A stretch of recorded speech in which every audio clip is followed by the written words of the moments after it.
What if the girl who never walked suddenly took her first steps, not because of medicine, or money, or miracles, but because of a man everyone had already given up on? This isn't just a story about healing. It's about a veteran with nothing left to prove. A billionaire mother who forgot how to hope, and a little girl who said everything without saying a word. If stories like this move you, stories about quiet strength, second chances, and the kind of love that chooses to stay, we invite you to subscribe. It helps us bring you more real-feeling stories that stay with you, long after the screen fades. Now, let's begin. The first sound wasn't the wind, it was the shatter. A sharp crack rang through the silent veranda as the wind chime, once a delicate sculpture of porcelain and copper, split in two, its shards scattering across the marble floor. Amelia Vaughn looked up from her tablet, startled, but not surprised. The autumn wind had grown stronger lately, slicing through the city's skyline and into her private terrace, untouched by time, but not by tension. Across the patio, her daughter Lena sat still, as always, in her oversized white chair, eyes unfocused, arms limp. Her blonde curls clung to her cheeks. The 5-year-old hadn't spoken in over 2 years, hadn't walked in 3.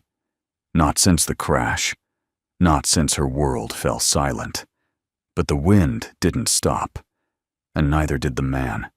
Amelia barely noticed him at first. Just another maintenance worker the building management had sent without her explicit approval. He was tall, broad-shouldered, wearing a faded military green jacket under a beige utility apron, and had the kind of long, sun-touched brown hair that spoke more of forgotten road trips than corporate routines.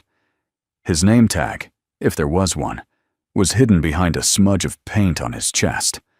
What she did notice was this. He didn't flinch, didn't even look up at the luxury around him.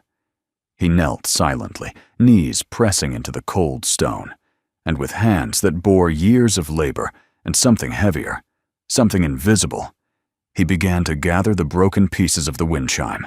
He worked gently, reverently. No glue, no tools, just his fingers, calloused but careful, aligning the pieces as if stitching back a memory. And then, without asking, without even speaking, he reached up and rehung the wind chime. It swayed softly. The wind caught it again. This time it sang, a pure, haunting chime, a sound that carried. And that's when it happened. Lena moved, just a flicker at first. Her head turned, barely an inch, but it turned. Her gaze followed the sound, her eyes landing directly on the man by the window. Amelia froze. She'd grown used to stillness, to absence. Her daughter hadn't reacted to anything in years, neither light, nor music, nor the dozen therapists she'd hired. But now, for the first time since the accident, the little girl had looked at someone. Really looked. The man didn't notice. Or maybe he did and chose not to react. Either way, he gave the chime one last nudge, then turned to leave through the side gate, unnoticed except for one small voice that never spoke. Lena blinked. Once. Twice. Then slowly, painfully, she lifted her hand, just a few inches off the chair's armrest. Amelia dropped her tablet. She rushed across the terrace, kneeling beside her daughter, eyes wide with disbelief. "Lena," she whispered. But the child didn't speak, didn't smile. Her hand lowered again. Yet the trace of awareness remained in her eyes like sunlight creeping through a storm cloud. The moment passed as quickly as it came. That evening, Amelia paced her penthouse like a woman chasing ghosts. She played back security footage on the terrace camera again and again, watching the man fix the chime, watching Lena react. She zoomed in on his face. There was something in his expression, not kindness, not duty, something quieter, like he was seeing something others had missed. Or maybe he just wasn't trying to fix anything. In her office, Amelia pulled up the tenant logs. No names matched his description. No background checks. No contractor IDs. He wasn't in the system. She closed the laptop, and for the first time in months, she didn't open another screen. Downstairs, Daniel Reese sat in a folding chair behind the maintenance garage. His hands still smelled faintly of oil and copper. Beside him, his son Micah, 7 years old, lean, quiet, with eyes too wise for his age, was coloring in a notebook with a stub of blue crayon. Daniel glanced down at the drawing. It was of a girl. Blonde curls, sitting by a window, a chime overhead. "You saw her?" Daniel asked softly. Micah nodded. "She looked at you." Daniel exhaled through his nose. He didn't believe in miracles. Not anymore. He believed in routines, in staying invisible, in keeping his head down long enough to not lose another job. But that look, that tiny motion, it had stirred something in him he didn't know still existed. "Don't get involved," he muttered to himself. "Too late," Micah said, not looking up. Daniel ruffled the boy's hair with a sigh. "Let's just do our job." The next morning, Amelia asked building security to locate the man from the footage. She gave a vague description, but her tone made it clear. This wasn't a casual request. By noon, she had a name. Daniel Reese, single parent, hired on temporary rotation from a facilities vendor. No complaints, no accolades. A man who left no mark. Except now, he had. At 3 p.m., she watched from the window as he entered the courtyard again, toolbox in hand. He didn't look up, just walked toward the far corner of the building, where the garden lights had shorted out 2 nights prior. Lena, from her perch near the window, stared again. Amelia didn't move. She didn't speak. She only watched. And in that moment, she realized something terrifying. She wasn't the one who had unlocked her daughter. She wasn't the one her daughter was waiting for. And that shook her more than the silence ever had. Daniel hadn't planned to bring Micah. It wasn't ideal, lugging a 7-year-old into a corporate residential tower. But after the sitter canceled again, and Daniel saw the emptiness in his son's eyes that morning, he made a decision. The boy had missed too much school already. Too many routines broken. Too many goodbyes.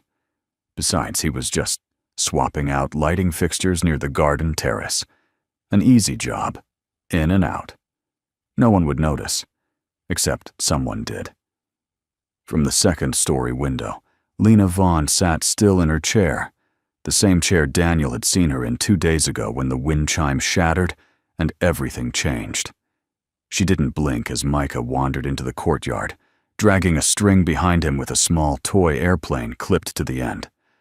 Micah didn't notice her either. Not yet. He was in his own world, as he often was. A quiet place where logic bent, time slowed, and connections were drawn between things no one else could see. His therapist called it selective engagement. Daniel called it Micah being Micah. The boy traced slow circles around the brick path, tugging the airplane, whispering a story under his breath only he could follow. Inside, behind the window pane, Lena leaned forward, just slightly. Enough to rest her fingers against the glass. Her eyes tracked the plane's path like a cat watching a butterfly. Her lips parted. Not a sound. But something flickered. Something delicate. Like a string being plucked inside her chest. She smiled. Just once. Just barely. But it was there. Downstairs, Daniel adjusted the angle of a garden light, wiped his hands, and looked up. He froze. Lena was watching Micah, and she was smiling. It stopped him cold. He turned to find Micah now beneath the window, standing still, looking up as well. Their eyes didn't meet, but their awareness did. Micah slowly let go of the string. The toy plane came to rest beside his shoe. A moment passed. Then, with deliberate care, Micah reached into his hoodie pocket and pulled out a folded napkin. He knelt, began folding with practiced ease. 1 minute. too. Then he stood, walked to a nearby bench, climbed up, and released a paper bird into the air. It danced through the breeze and landed gently on the grass. Lena clapped, a dry, awkward, childlike clap. But it was real. Amelia saw everything. From her office balcony, she stood frozen behind the curtain, watching a stranger's son charm her daughter into life. The corners of her mouth twitched between disbelief and something dangerously close to awe. But awe was quickly swallowed by anxiety. What was happening? Who were these people? Where was the protocol? She snapped. Within 10 minutes, 2 building security officers arrived at the courtyard, radioed from Amelia's orders. One approached Daniel, while the other motioned for Micah to step back. "Sir, I'm going to have to ask you and your son to vacate this area. This is a private residence," the guard said. Daniel straightened, confusion flashing across his face. "I'm on assignment. Facilities sent me to replace." "We've had a complaint," the guard cut in. Micah stood still, bird clutched in hand. Lena, from the second-floor window, watched them. Her smile vanished. Her body trembled. And then, she cried. No sound, just tears. Wet, sudden, unstoppable. The nurse stationed nearby gasped. She's crying!" Amelia rushed in from the other room, panic tightening her chest. No, don't let her spiral," she muttered, pressing the emergency call button. But it was already too late. Lena curled into herself, knees drawn up, small body shaking in a way that hadn't happened since the night her father died. Below, Daniel instinctively pulled Micah close, shielding him from the confusion. He didn't understand what was happening, but he felt the shift. The next hour blurred. Micah was escorted from the garden. Daniel was warned, lightly but firmly, not to return with unauthorized persons. Lena was sedated under a doctor's supervision.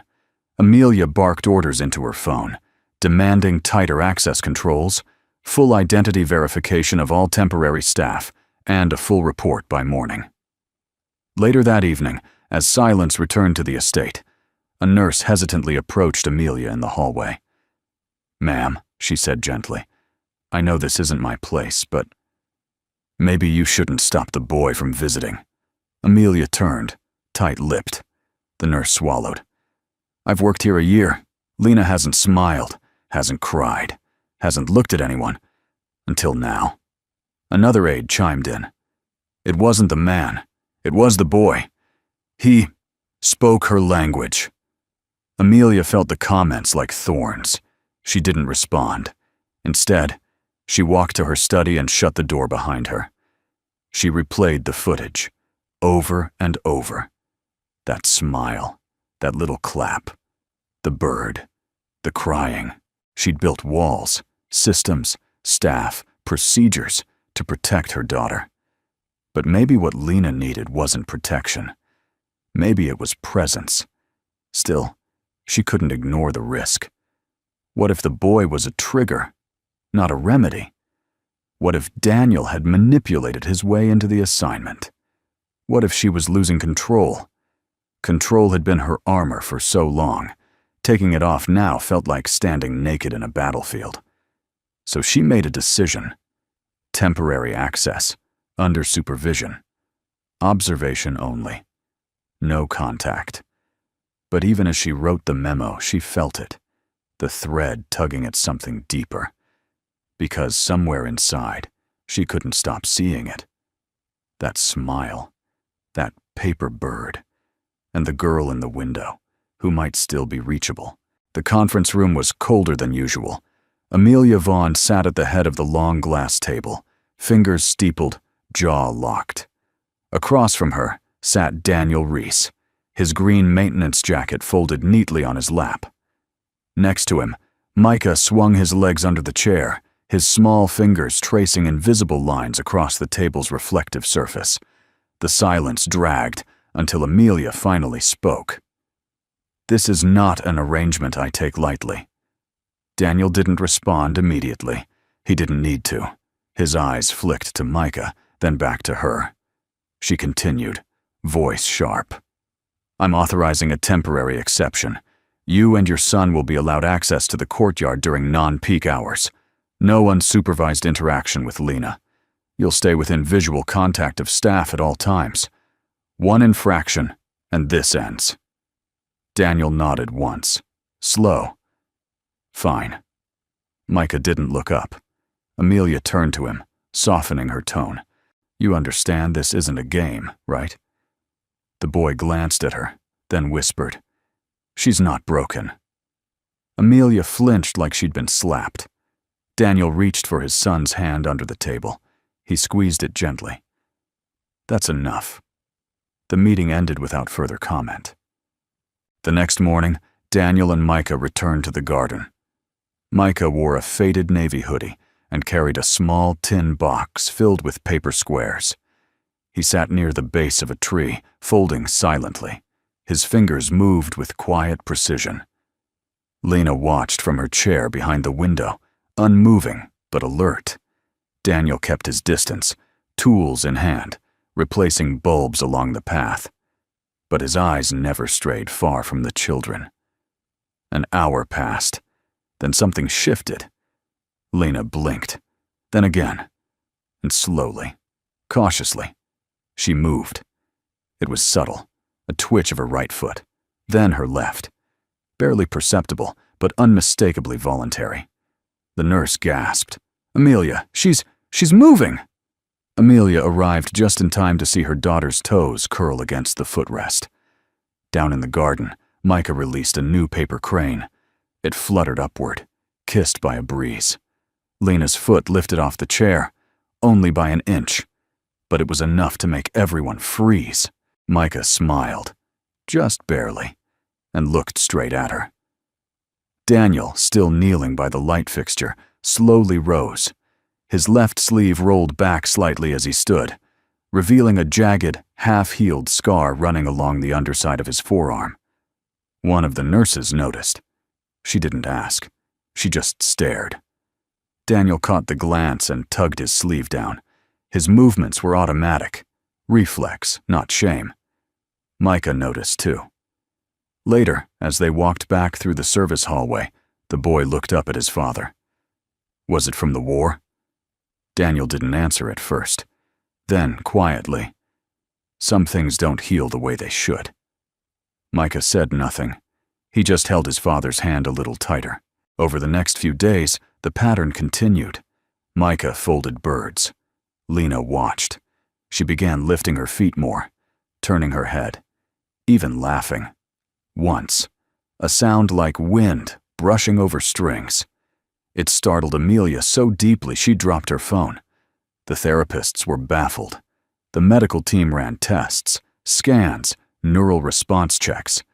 Everything pointed to one conclusion they didn't know how to put into words. Connection was doing what medicine couldn't, but not everyone approved. During a staff meeting, tensions boiled. "She's responding, yes," said one nurse, arms crossed. "But there's no precedent for this kind of unstructured interaction. It's not therapy, it's risky." "She smiled," countered another. "That child smiled. That should mean something." Amelia stood in silence at the front of the room. She was used to charts, to measured outcomes and validated protocols. But this was something messier, unmeasurable. It terrified her. Still, she made her decision. "We continue," she said quietly. One evening, after hours, Daniel remained alone in the courtyard. Micah had been picked up early by a neighbor for a school project. Daniel, for once, was without his son. He stood by the broken path light, the one he'd been fixing all week. It didn't matter how many times he rewired it, it kept shorting out. He stared at it, then sat on the stone edge of the flower bed and let the silence settle. The moon cast pale streaks across the concrete. Then, soft footsteps. He turned. Lena. She stood at the edge of the garden path, barefoot, wearing her nightgown. She was holding one of Micah's cranes. She didn't speak, just looked at him. Daniel rose slowly, cautious not to startle her. "Hey, sweetheart," he said softly. "You're not supposed to be out here." Lena tilted her head, then, carefully, placed the paper crane on the stone beside the faulty light. Daniel looked down at it, then at her. "You want me to fix this one too?" Lena nodded, barely. He smiled. "All right then." He knelt. Lena didn't move. From the balcony, Amelia watched, breath caught in her throat. Her daughter. Standing. Not just standing. Present. She didn't call out, didn't interrupt. She let the moment live. And in that silence, in the soft click of a new bulb finding its socket, something shifted, not just in Lena, but in all of them. Hope. Not loud, not sudden, but real. The paper birds had become part of the landscape now. They clung to branches like white blossoms, tucked between ivy and stone. Some landed in flower beds, others floated into the fountain where Lena liked to sit. No one told Micah to stop. No one dared. Because with every folded wing that caught the wind, Lena seemed to breathe a little deeper. Each morning, he arrived with a new handful, perfectly folded cranes, doves, sometimes even little kites. From the top-floor balcony, he dropped them one by one like silent prayers. Lena, now fully mobile in her upper body, leaned over to catch them with an excitement that, only weeks ago, would have seemed like fantasy. Micah never spoke during these drops, but he always smiled. Lena began smiling back. Daniel watched from the terrace edge, polishing the last of the rust from an old wooden pushcart he'd found discarded behind the storage shed.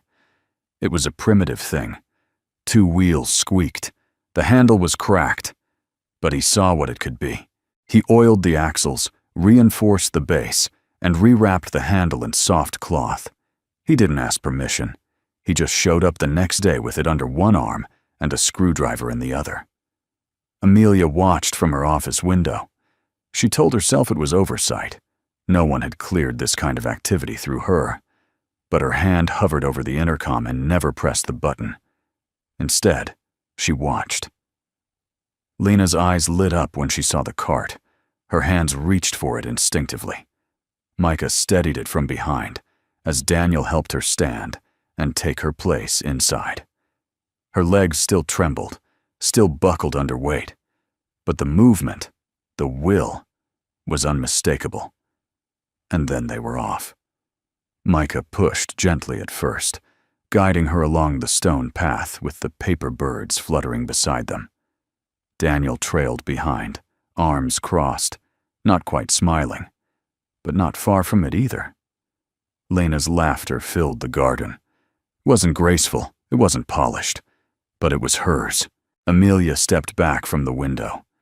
Something clenched in her chest, something sharp, something shameful. Because for the first time in years, her daughter was alive, and she wasn't part of it. She didn't know how to join it. She had spent so long managing Lena's world, controlling it, that she no longer knew how to simply enter it. She had outsourced love into protocols, replaced connection with treatment plans. The irony wasn't lost on her. In trying to keep Lena safe, she had made herself a stranger. She didn't cry. She just closed the blinds. That night, Daniel sat on the rooftop alone. The stars were faint above the city haze, but he could still trace Orion if he focused hard enough. In his lap was a small, sand-colored toy Jeep. Scuffed, missing a wheel, edges worn soft by time. He turned it over in his hand, fingers tracing the underside where a name had once been scratched in. Amir. A boy. 8 years old. Curious. Brilliant. Brave. He'd followed Daniel's squad through the rubble-strewn alleys of Fallujah like a shadow, showing them which roads were safe, which walls could collapse. He brought water. Smiles. Hope. Until the morning the wrong building exploded, until Daniel pulled only the Jeep from the ashes. His hand tightened around the toy now. Micah appeared beside him without a sound, holding a paper crane. "Can I put one on the stars?" the boy asked. Daniel smiled faintly. "You can try." Micah placed the crane on the rooftop ledge and blew on it. It fluttered once, lifted a few inches, then spun to rest again beside Daniel's foot. "I saw her hug me today," Micah said quietly. Daniel looked up. "She put her arm around my neck, like this." The boy mimicked it gently. I didn't move. I didn't want her to stop. Daniel swallowed hard. "She's not afraid of me," Micah added. "No," Daniel whispered. "She's not." He didn't say what he was thinking, that it wasn't just Lena who had changed. It was Micah too, and maybe even himself. The next morning, Lena sat waiting in the garden before anyone else arrived. Her fingers gripped the handle of the wooden pushcart, knuckles pale. Daniel approached with a quiet nod. She offered him a paper bird. He took it gently, tucked it into his shirt pocket without a word. Then Micah appeared, and something miraculous happened. Lena stood. No help, no hand-holding, no cart. She wobbled, one foot half a step forward, but she stood. Just long enough to take one uncertain step toward Micah. He grinned, held out both arms. She collapsed into them with a small yelp of joy. And then, she wrapped her arms around his neck. The staff gasped. The nurse dropped her clipboard. A security guard whispered something under his breath. From her balcony, Amelia pressed her hand to her chest. It wasn't a grand gesture. It wasn't a milestone therapists could chart. But it was human. And it was hers. Her daughter had reached for someone, and for once, it hadn't been out of fear. It had been love. Amelia had never felt more invisible in her own home. Every morning, she watched Lena light up at the sight of Micah's cranes.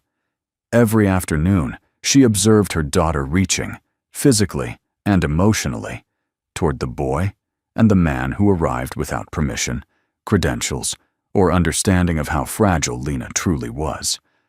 Worse still, no one else seemed to question it anymore. The nurses had stopped logging every foot twitch or eye blink. The therapists took quiet steps back. Even the house manager, who had once radioed her 3 times a day with updates, now simply sent a text. She smiled again. Amelia didn't want smiles. She wanted structure, predictability, control. She didn't recognize this world anymore. That Thursday morning, Daniel showed up early. Too early. He stood in the foyer in his usual worn green shirt, toolbox in one hand, paper bird in the other. Micah trailed beside him, holding Lena's refurbished pushcart like it was some kind of royal carriage. Amelia met him near the entry with clipped steps and eyes that had lost all pretense of politeness. "You were not scheduled until 11, she said. Daniel looked at her without blinking. "We came early because Micah made something for Lena. She doesn't need more toys," she snapped. "It's not a toy," Micah said quietly, stepping forward. He held up a piece of folded paper, a simple heart. On it, drawn in marker, was a stick-figure family. A tall man, a small boy, and a girl in a wheelchair smiling between them. No mother. Amelia's chest tightened. She crouched down to Micah's eye level. "Sweetheart, that's very thoughtful. But Lena has a mother." Micah tilted his head. "I know." He didn't explain. He didn't have to. The message had already landed. Amelia stood, too quickly, her composure cracking. "You're overstepping," she said, this time to Daniel. "Whatever this is, this routine you've fallen into, it's temporary. Lena is my daughter." Daniel's expression remained calm, but there was steel in his voice now. "Then be present for her." Amelia's breath hitched. "Excuse me." "She doesn't need saving," he said. "She needs someone who stays. She needs presence, not perfection." "She needs her mother," Amelia hissed. He nodded. "Then show her." 10 minutes later, Amelia locked herself in the downstairs bathroom. She turned on the faucet just to drown out her own thoughts.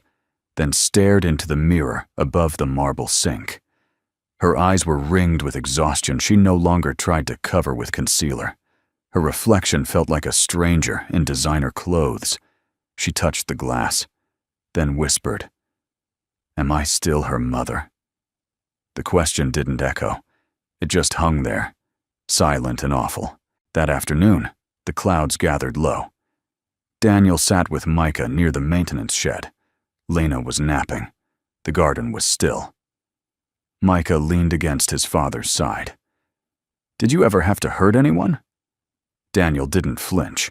He didn't answer right away either. Then he said, "Once I couldn't." Micah looked up. "What do you mean?" Daniel stared at his hands. "There was a boy, not much older than you. He had something strapped to his chest. I was supposed to pull the trigger. My hands, they froze. I couldn't breathe. I passed out." Micah's eyes widened. "You fainted?" "I failed," Daniel said. There was no drama in his tone, no embellishment, just the cold, flat truth of a memory that still haunted him. "The rest of the unit handled it," he continued. "No one died. But I was discharged. They called it stress response failure. I called it clarity." Micah didn't speak. He just reached out and held Daniel's hand. Amelia, who had been passing the garden's edge unseen, stopped. She had heard everything. That night, she requested Daniel's file from building security. The summary wasn't long. "Former Marine, honorable discharge after a failed mission in Mosul. No criminal record. Spotless civilian employment history." But one detail stood out. Psychological evaluation recommended but declined. She read the line 3 times. Something in her twisted. Anger, maybe. Or fear. She closed the laptop, sat in silence. What was she allowing near her daughter? What had she already allowed? The next morning, Lena refused to eat breakfast. She sat in her chair with arms folded, chin tucked. The nurse tried music, then toys, then a video. Nothing worked. Until Daniel entered the garden. And Lena stood. Not because she was told, not because she was expected to. She stood because she wanted to. Amelia watched it all from the terrace above. Her hands trembled around the railing. She didn't know whether to scream or cry, because for the first time in her life, she felt jealous of a child, and she couldn't remember the last time Lena had stood for her. The knock on Daniel's door came just before noon. He was in the basement utility room, sorting through wiring supplies when the call came in, short, clipped, and sterile. "Mr. Reese," said the voice on the other end, "your access to the building has been revoked effective immediately. You are to gather your personal items and vacate the premises within the hour. You will be compensated for the week." No explanation, no discussion, just an order. Daniel didn't argue. He'd heard that tone before, in the military, in courtrooms, and in the quiet voice of disappointment that still echoed in his own head. He collected his things in silence. Upstairs, Amelia sat behind her desk, unread files piled high. The printed report from the military archive lay open in front of her. She hadn't wanted to read it twice, but she did. Failure to engage under duress, negligence during active operation, loss of command confidence. Official words, cold words, words that didn't explain the nuance, only the result. Still, she had made her decision. "I don't care what the garden staff says," she told her assistant earlier that morning. "This is a child. My child. We don't guess with her. We don't gamble." The assistant had hesitated. "But ma'am," the girl stood for him. Amelia's stare had silenced her. Now, alone in her office, Amelia leaned back in her chair. The city lights behind her blurred into white streaks. She was exhausted, but she was in control again. That had to mean something, didn't it? Micah didn't cry when Daniel told him they had to leave. The boy simply folded his cranes with less precision. His aunt, Danielle, met them at the train station. She lived upstate and had agreed to take Micah for a while, just until things settled. She was kind, if a little scattered. But Daniel trusted her. She was family. "Don't worry," he told his son, kneeling beside him. "I'll come back for you soon." Micah looked at him, eyes quiet but unblinking. "Will she forget us?" Daniel didn't ask who she was. "I don't think so," he said. "Some things stick." Micah nodded, then reached into his backpack and pulled out a small, hand-folded paper crane. It was worn, edges soft, wings slightly bent. On the inside, drawn in red ink, was a tiny smile. "Give her this," he whispered. Daniel stared at it, throat tightening. "I'll try." They hugged. The train pulled away. And just like that, the boy was gone. The garden went quiet. The wooden cart sat unused beneath the tree. The paper birds stopped arriving. The wind chime on the veranda never rang again. And Lena stopped moving. It wasn't immediate. At first, the nurses thought she was just tired. She refused the cart, declined to eat, said nothing. Again. She returned to sitting still in her chair by the window, hands folded, face pale. When the new therapist tried showing her a tablet game, Lena turned her head away.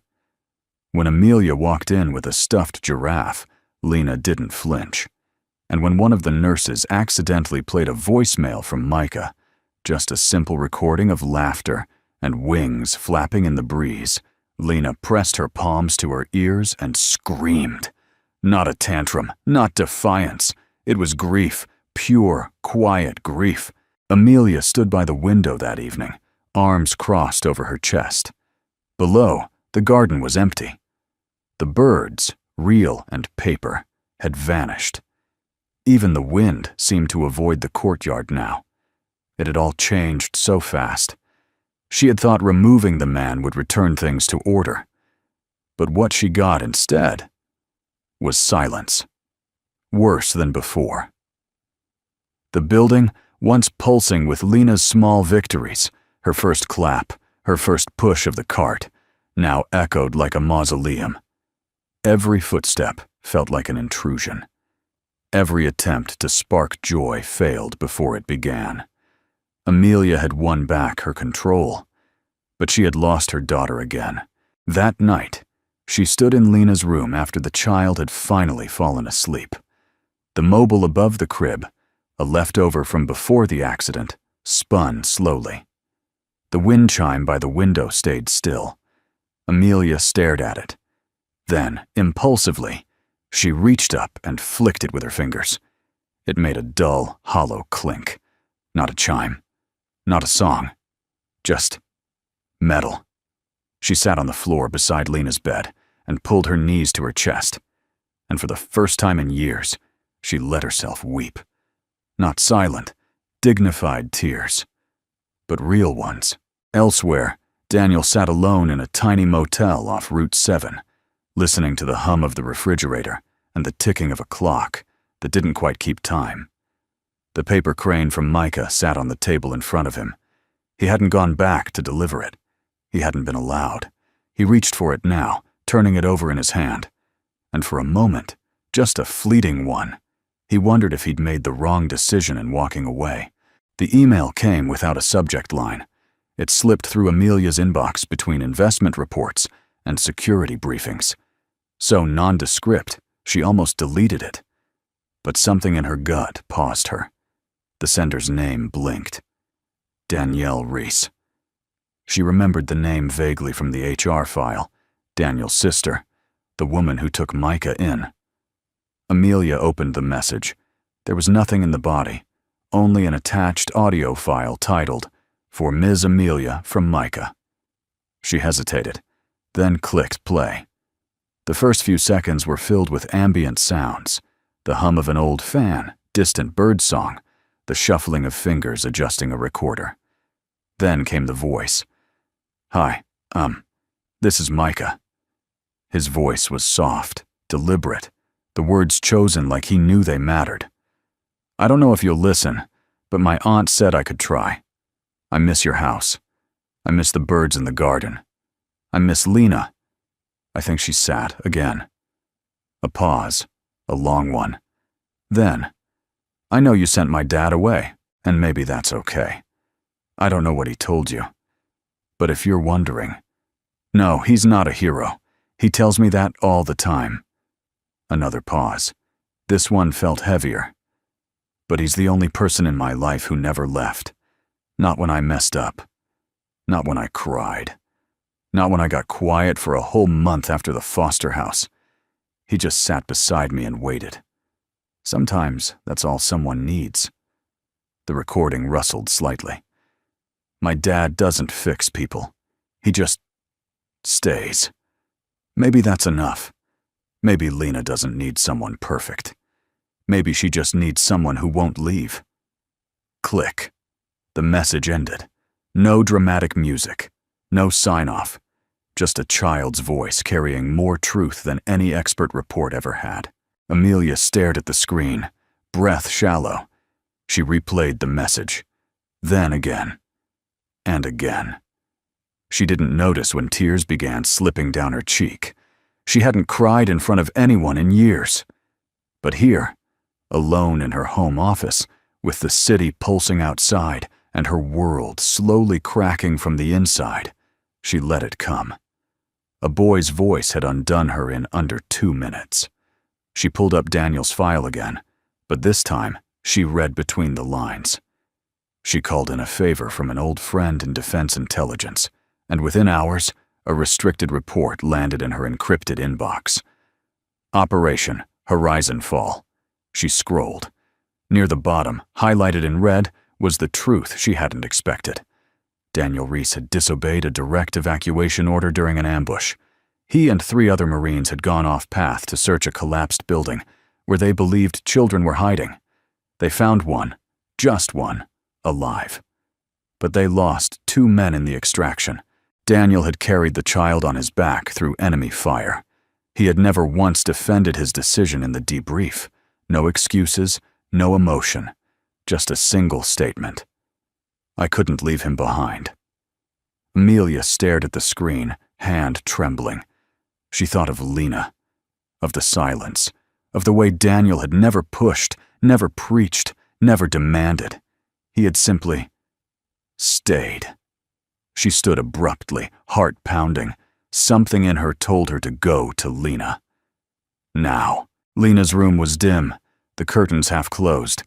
She sat by the window in her usual chair, back straight but distant, like a statue made of porcelain and memory. Her arms were still, her legs tucked. No movement, no sound. Amelia stepped in slowly. "Hi, baby," she said gently. Lena didn't react. Amelia crouched beside her, like she had when Lena was just a toddler learning to stand. "I want to tell you something," she whispered.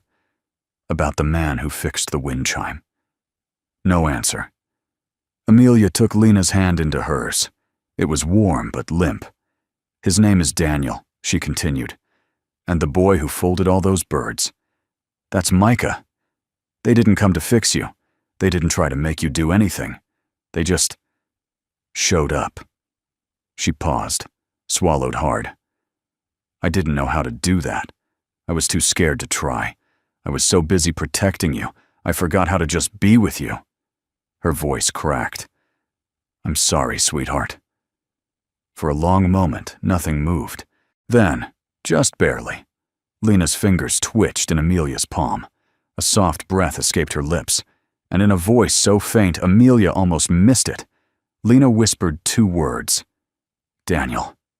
Micah." The world stood still. Amelia blinked fast, a sob catching in her throat. "What did you say, baby?" Lena's lips moved again, the same words, stronger this time.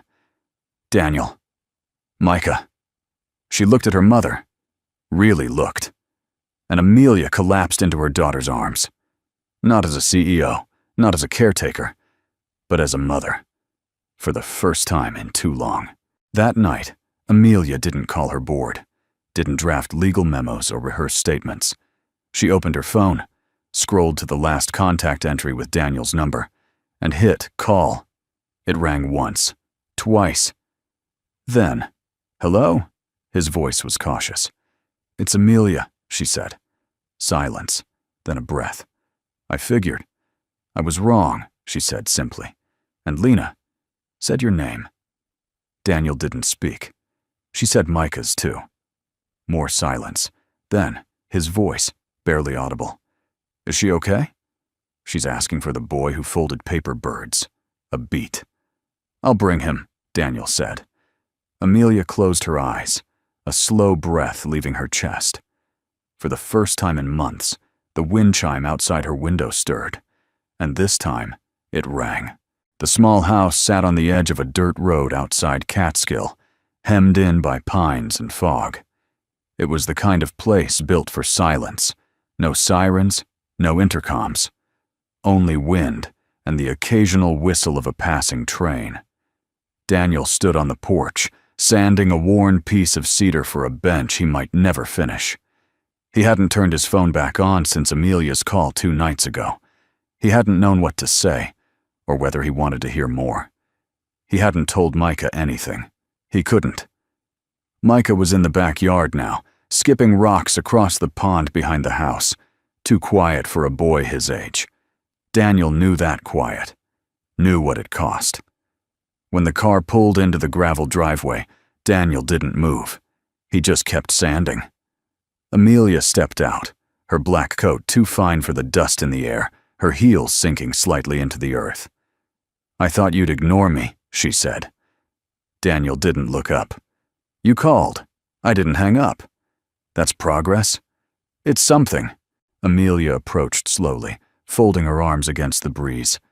"I listened to the recording. I figured. She said your name, and Micah's. That made him pause, just slightly. She stood today," Amelia added, "without the cart, just on her own." Daniel stopped sanding. "She walked 3 steps, Amelia whispered. 3 steps, like she was chasing something no one else could see. He still didn't turn around. "She's waiting for you." Now he did. And the look in his eyes. It wasn't anger or pride or even grief. It was fear. Real, raw, unfiltered fear. "I can't walk back into that house and break her again," he said. "I've already failed once. I failed as a soldier, as a father. I'm only good at leaving quietly." Amelia held his gaze. "Then leave loudly," she said. "Because you don't get to fail my daughter the way you failed yourself." Daniel blinked. "You think this is about you?" she pressed, voice trembling. "You think this is about redemption? It's not. It's about a little girl who finally felt safe in someone's presence, and then had that person vanish like everyone else in her life." He opened his mouth, closed it. She stepped closer. "You can't save the world, Daniel, but you can choose not to abandon the piece of it that needs you most right now." Silence fell between them. Then, from the backyard, Micah's voice called out, "Is she okay?" Amelia turned. "She's waiting for you too," she said gently. The black SUV pulled into the Vaughn estate just before sunset. For the first time in days, the staff had gathered by the windows, unsure of what this visit meant. A few of them held back tears as Micah stepped out of the car, clutching his paper crane tin like it was treasure. Daniel followed, slower, hesitant, his boots crunching against the stone path with every step. Amelia didn't greet them at the door. She stood off to the side, letting Lena have the moment. Because Lena was there, standing on her own, barefoot on the garden path, arms slightly outstretched, as if her balance was still a negotiation. Her face lit up the moment she saw Micah. She didn't run. She couldn't. But she walked. One shaky step, then another. Her knees wobbled, her frame tilted. But she kept going, eyes locked on the boy who had once filled her world with flying things. 3 steps. Daniel froze. Lena reached Micah and placed one hand gently on his shoulder, the other on his cheek. Micah smiled, and for the first time since Daniel had held a child in his arms amidst falling concrete in Iraq, he felt the impossible happen again. He felt peace. They sat in the garden that night, Daniel beside Amelia. Lena curled up on a blanket with Micah, who showed her how to fold a crane from a leaf. The air was crisp. The wind chime rang again, softly but clearly. "You were right," Daniel said after a while. Amelia didn't answer. "She doesn't need a savior," he continued. "She just needs someone who doesn't flinch." "She needs you," Amelia replied. Daniel looked at her. "Do you?" Amelia's gaze didn't waver. "I need someone who stays." Another silence passed, but this one felt warm, alive. Daniel glanced at Micah and Lena, heads pressed together, whispering like conspirators. "I don't know what I'm doing most days," he said. "None of us do," she replied. He smiled. Then, without another word, Daniel reached into his coat pocket and handed her a folded paper crane. On its wing, written in Micah's unmistakable handwriting, were 4 words: "Please let him stay." The morning mist had not yet lifted when Lena wandered into the sunroom, trailing the hem of her pajama pants behind her like a cloud. Her blonde curls were wild, a halo of light against the floor-to-ceiling windows. Micah was already there, cross-legged on the rug, building towers of folded cranes into impossible structures. Daniel was setting mugs on the table. Not coffee. Amelia had insisted Lena never smell bitterness this early in the day, but warm chamomile with honey. One for her, one for Micah, one, now, for himself. He still didn't quite know how he'd ended up here, not as a technician, not as a guest, but as something permanent. He watched Lena settle beside Micah, the way she naturally leaned against him like she'd been doing it her whole life. Her fingers found the paper wings without hesitation now. No more trembling, no more fear, just memory in motion. Amelia stood at the entryway, watching all 3 from the shadows. She had started making a habit of this, not leading, not commanding, just observing. She had realized some time ago that healing didn't need a CEO. It needed presence. And maybe, finally, she was learning how to offer that too. Later that afternoon, the children played outside while Daniel repaired the latch on the greenhouse door. He hummed something under his breath, an old folk tune his mother used to sing before things got complicated. Lena ran in clumsy circles around the garden path, Micah chasing behind her with exaggerated slowness, letting her win each time. She stopped abruptly, cheeks flushed pink, breath catching in short, excited bursts. Daniel looked up from his work and smiled. And that's when she said it. A whisper, barely louder than the breeze. "Daddy." Daniel froze. So did Micah. So did Amelia, standing just behind the veranda door. Lena turned toward Daniel, arms wide, giggling. "Daddy." It hit like a shockwave. Not the word itself, but who it came from. Daniel's breath caught in his throat. He stared at her, stunned, unable to speak. He had dreamed of that word, waited for it, hoped, quietly, that someday maybe Micah would say it. But Micah never had. Not once. Daniel had never asked for it, never pushed. He understood why. The system had pulled them apart too many times, taught the boy that love was conditional and presence was temporary. So when the word finally came, it came from someone else. A child not born of his blood, but born of his presence, and it undid him. Lena skipped toward him, clutched his leg like it was home, and looked up with those wide, fearless eyes. "Daddy, look. I can stand all by myself."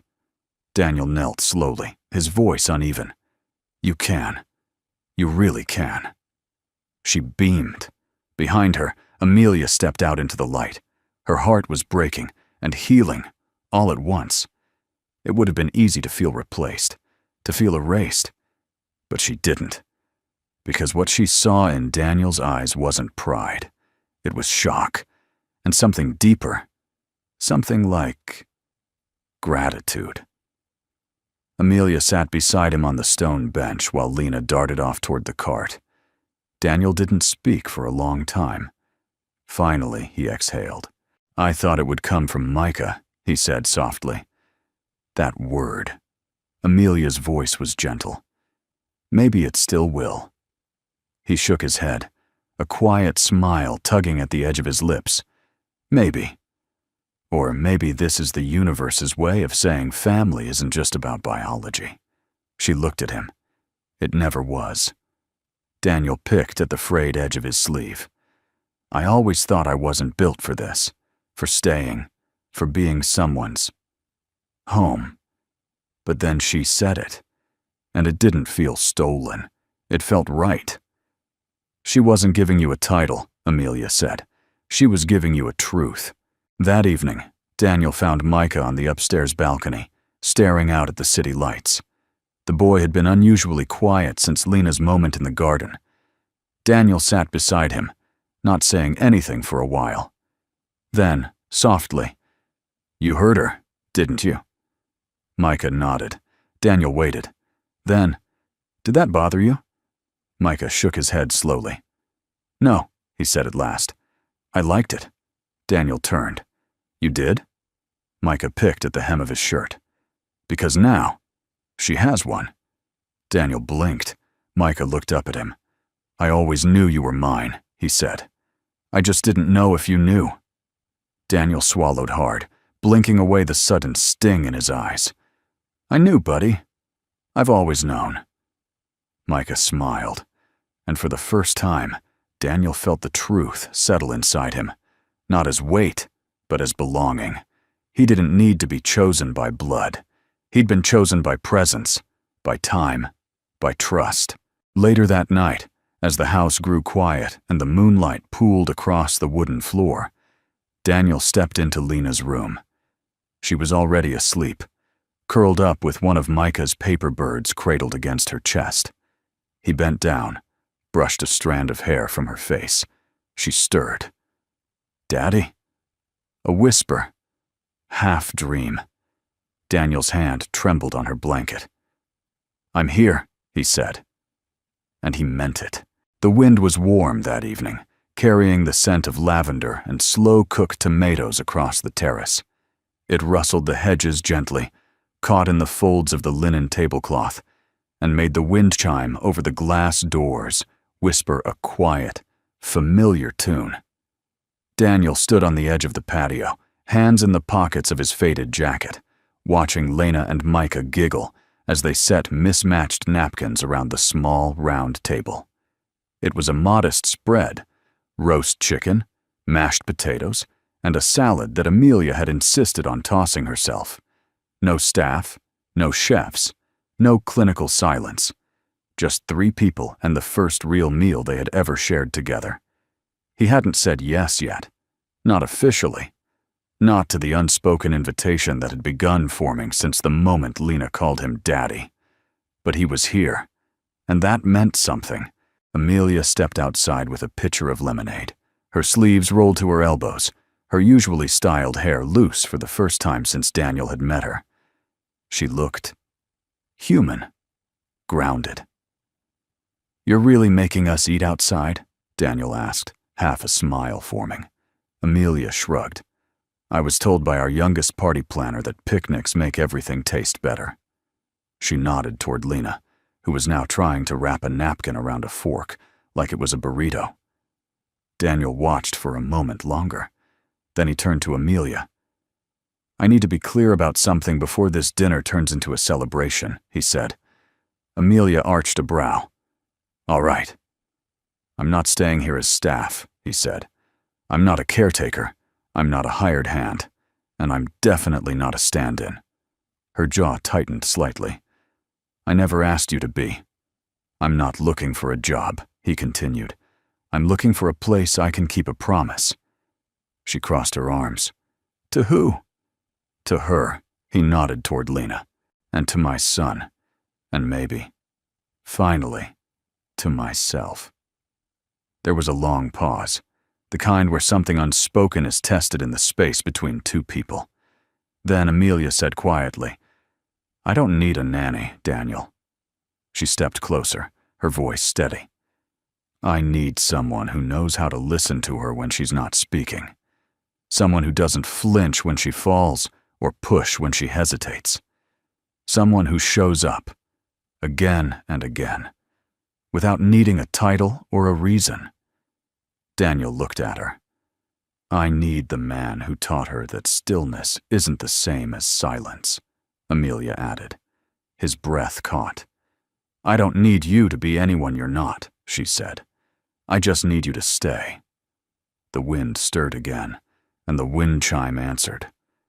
For a long moment, Daniel said nothing. Then he nodded. Once. "I stay," he said. They sat around the table as the sun dipped low, casting golden light across their plates.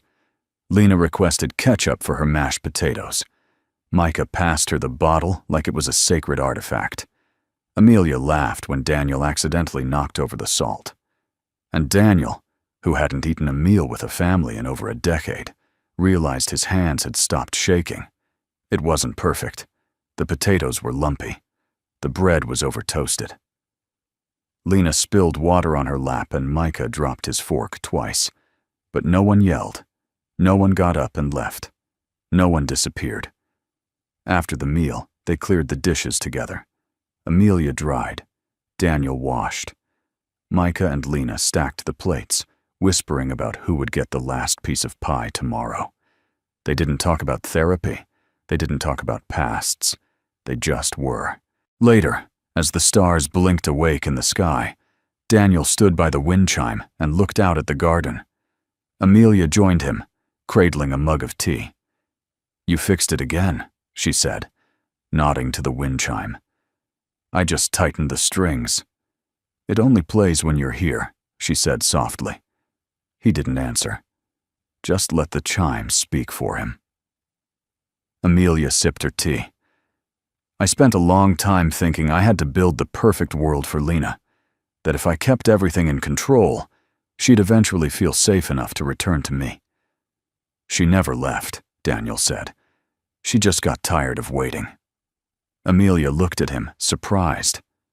"She was always listening," he continued, "even when she couldn't move, even when she wouldn't speak. Kids don't stop loving. They just stop showing it when they think no one notices." Amelia looked down into her cup. "I notice now," she said.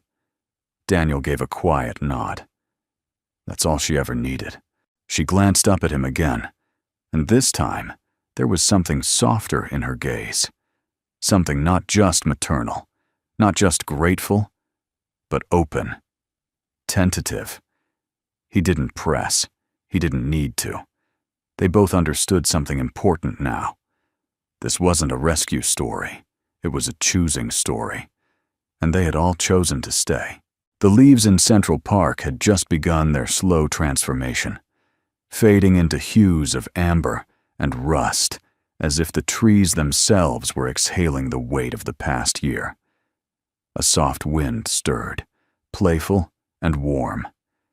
It carried with it the scent of cinnamon from nearby carts, the distant laughter of joggers, and the unmistakable chime of something small, something fragile, yet somehow still intact. Lena Vaughn ran, not walked, across the grass. She ran. Her tiny legs weren't fast, and she sometimes stumbled. But each step was her own, and each time she fell, she laughed. The kind of laugh that echoed, that healed. Her blonde hair bounced behind her, a ribbon trailing in the wind. Micah sat cross-legged nearby, an oversized book in his lap. He wasn't reading it so much as explaining it, out loud, as if Lena's teddy bear 5 feet away needed the context of every chapter. Daniel crouched beneath the old iron swing set, tightening bolts on one of the chains with a wrench that had seen more wars than parks. His hands, the same hands that once trembled before a trigger, moved with patience now. Precision. Peace. Behind him, On a checkered blanket laid out beneath a maple tree, Amelia poured 2 cups of tea. One for her, one for the man who'd never asked to stay, but chose to. The wind blew gently, and somewhere above the garden patio of their brownstone, the home they now shared, not by title, but by truth, the wind chime sang its quiet song. It was no longer bright and new. Its strings were mended, its wooden top faded by sun. But it held firm. Its song was deeper now, warmer, and it rang true. Amelia sat beside Daniel on the bench, watching the children from a distance. She passed him the tea without a word. He accepted it, fingers brushing hers. Lena called out something incomprehensible mid-run, something only a 7-year-old could invent. Micah responded with a dramatic groan, then chased her in mock surrender. Daniel smiled. "She still calls you Daddy," Amelia said softly. He looked at her. "Does that bother you?" She shook her head. "No. I think it saved her." A long silence stretched between them. Not awkward, not heavy, just full, like silence between people who no longer needed to fill the space. Then she added, "And it saved me too." Daniel looked out at the grass again. Funny how things heal when you stop trying to fix them. Amelia laughed under her breath. Says the man who rebuilt a swing with military precision. He smirked. Okay, some things are still worth fixing. They both turned when they heard Lena shriek, not in fear, but joy, as Micah tackled her into a pile of leaves. For a second, it looked like chaos, then like childhood, then like home. Amelia's voice was quieter when she said it, like she wasn't sure she meant for him to hear. "That wind chime," she murmured. "It's not that it never broke." Daniel turned to her. "It's that, thanks to you, it never had to break again." His breath caught, but he didn't respond. He just looked at her, eyes full, nodding once. Not as a soldier, not as a janitor, not even as a father. Just as a man.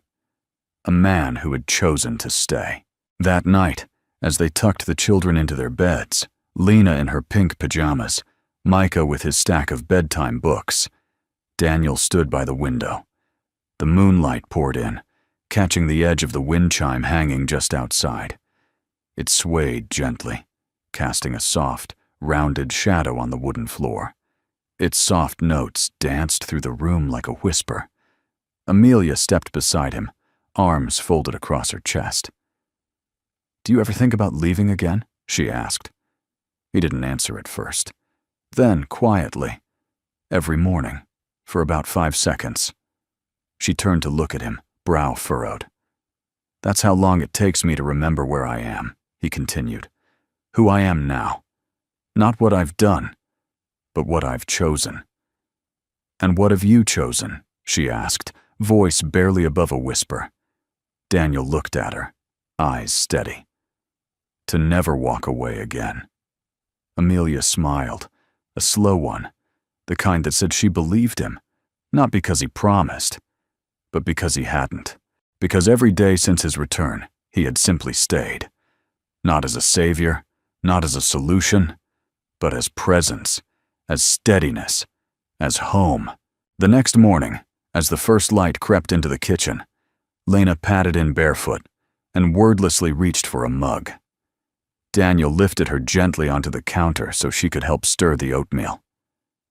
Micah wandered in 5 minutes later, still half asleep, and wrapped his arms around his father's waist. Amelia entered last, still tying her robe. And for a moment, a brief, shimmering moment, none of them spoke. Because they didn't need to. Because this was the kind of silence that didn't need breaking. Just like the wind chime, gently tapping against the glass outside. Never quite still, never quite loud, but always, always there. And in that space, quiet, flawed, but real, something whole lived. Not perfect, but permanent. Because family isn't the place that never breaks. It's the place someone chooses not to leave. And somewhere deep in the breeze, the wind chime rang again. And this time, it rang like a promise. Where in the world are you watching from?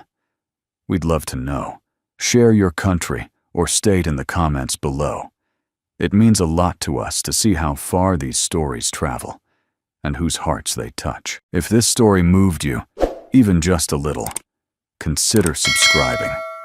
Not for numbers, but so we can keep telling stories that remind us all. Kindness still matters. Thank you for spending your time with us. From our hearts to yours, may you always find strength in softness and beauty in broken things that choose not to stay broken.